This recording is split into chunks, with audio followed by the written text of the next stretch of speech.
Hello everyone, welcome to 3ddesignacademy.com. In this lesson, we will learn how to achieve curvature without building across a centerline. In one of the previous lessons, we talked about the reasons behind why everyone should try to build across a centerline. First of all, it's almost impossible to break curvature when you trim it. Also, the curvature comb is going to be almost always going to be good compared to if you just build half and try to duplicate it over.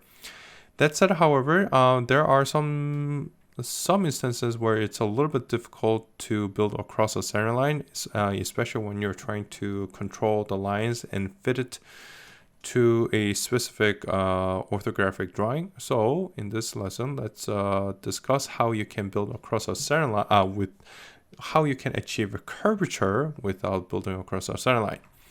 Okay, so we have a surface right here that is built to the canvas over here, but I'm going to show you guys how we can build it without doing that. So I'm just going to turn the surface off. Okay. So right now we have a line over here, but when you are trying to achieve this with just building across center line, there is no line in the middle, so it's kind of difficult to match exactly. So sometimes it is preferred that you build actually build a curve. So let's do that first. So what I'm going to do is I'm just going to grab a degree 2 curve to start, and I'm just going to strike a curve like this. Oh, I should have done edit point. Okay. But that's okay. I can just change this to degree 2, and I'm just going to try and see if I can fit this canvas over here. So I think that looks pretty good. Now this is just a demonstration, so I'm not going to try and achieve this perfectly. Okay, so in this case, actually let's make it a little bit more precise. Okay, so I think that looks pretty good. I think it's a little bit lower here, but well, I think that's fine.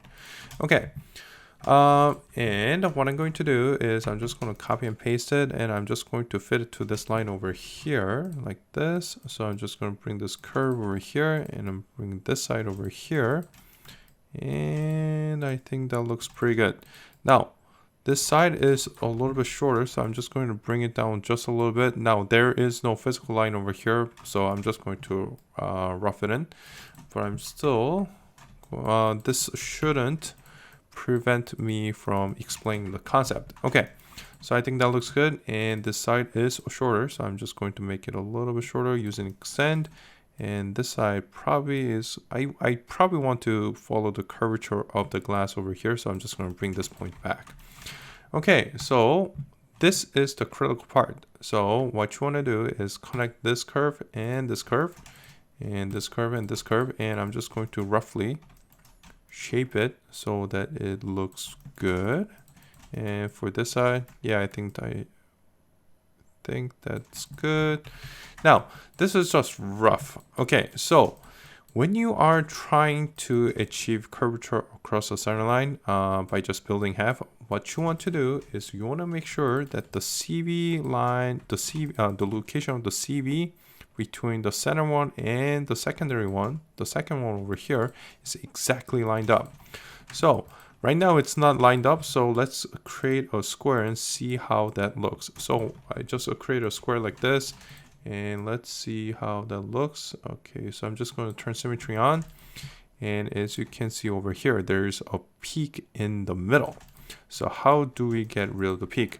Okay, so one of the things that you have to do is you have to make sure that the side that you're building that is at the center, you want to make sure that it is set to implied tangent.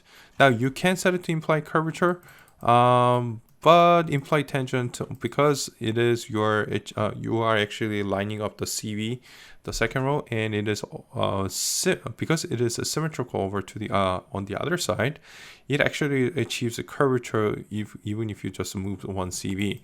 So what implied tangent does is basically it lines up all the CVs so that it is basically tangent to this side.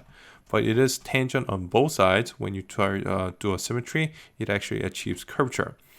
Okay, so right now you let's see if you can see the difference between free. Okay, so you'll see that when you do implied tangent, those CVs move.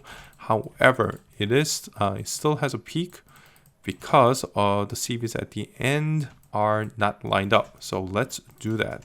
So I'm just going to turn the CVs off on the surface itself, and I'm going to check the location of the curve right here.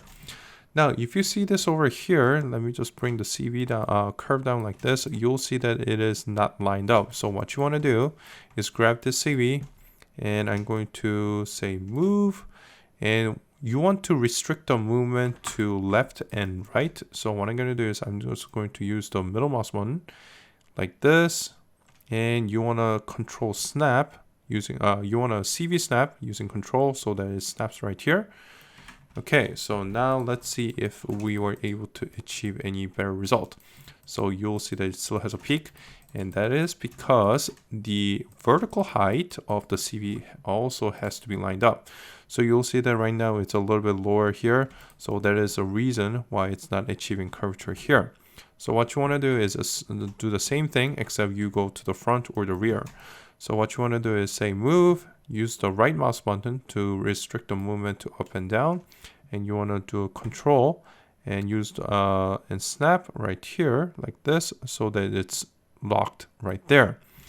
Now let's see how it is right now. So that's much better. You'll see that it is curvature here. It still has a peak because we still have to adjust the rear. So right now the implied tangent is on. If I turn it off, I'm pretty sure it's going to give me a bigger peak. Yes. So I'm just going to turn implied tangent off for now, and I'm going to do the same thing over here. So same thing, I'm just going to go to the top view. I'm just going to make sure use the middle mouse button to restrict the movement here, and I'm going to use just control to snap here like this, and I'm going to go to the rear view like this, and I'm going to restrict the movement using my right mouse button and snap control like this. And we should, at least the CV, the curves are done.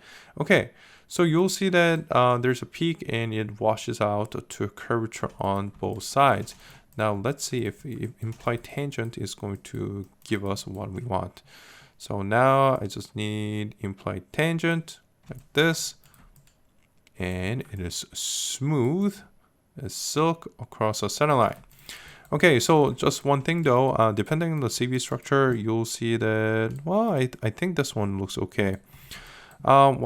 In most cases, what you probably want to do is maybe reduce the degrees depending on what kind of CV structures you have, because depending on the situation, if let's say, actually I'm just going to grab these CVs over here and just lower them like this to make it a little bit extreme. Well, actually that looks, well, okay, so I think that looks pretty good. So maybe this wasn't the best example. But depending on the situation, there might be, when you do an implied tangent, the CV structure on both sides might not follow as well. So you just want to make sure that if that is the case, you might want to reduce the CV structure to 2 and 2 by using explicit control, so that the CV structure within the interior of the surface remains clean. Okay. Oh, actually, before we end the lesson, I'm going to show you guys one more trick. So in order to achieve curvature over here, I had to snap it over here from the top view and from the rear view. So another thing that you can do is, let's say I'm just going to purposely dislocate it so that it still has a peak. So what I'm going to do, another thing that you can do in order to achieve this a little bit more quickly is you can either just snap it over here, snap a curve, and just use the right mouse button to just drag it like this. And after that, you snap the curve over here, and you gotta make sure that this curve only moves this way. So I will restrict the movement to up and down using my right mouse button. Because it starts from here, it is already lined up. Another thing that you can do is, let's say you already have a curve established and you want to make it curvature across the center. Let me just turn the canvas off. What you can do is you can just grab the CV. I'm going to say pick CV. I'm going to say move, control shift the middle mouse button move. And I'm going to actually snap it right here to this CV over here by using Control. And I'm just going to drag it down using my right mouse button from the top view like this. And because it was snapped right here, it automatically achieves the same height and the same location in the x-axis. So that way you are able to achieve a nice curvature across the centerline.